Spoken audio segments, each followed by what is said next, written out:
And these are some that I made for a job. See them?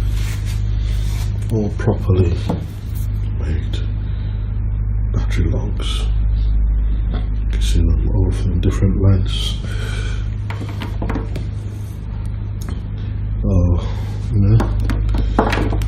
These are the inverter ones, inverter cables.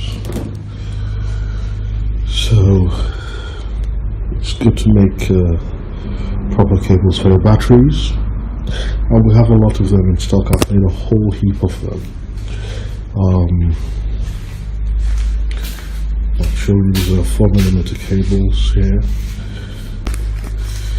and these are all cables in these bags. 4mm cables in these ones, 4mm cables. These ones all done properly, 50 meters each, and all those over there are just battery cable galore. Just battery cables, full of battery cables, and they're all done, ready to go to the shop and be sold to you. They're all different sizes. These are charge controllers.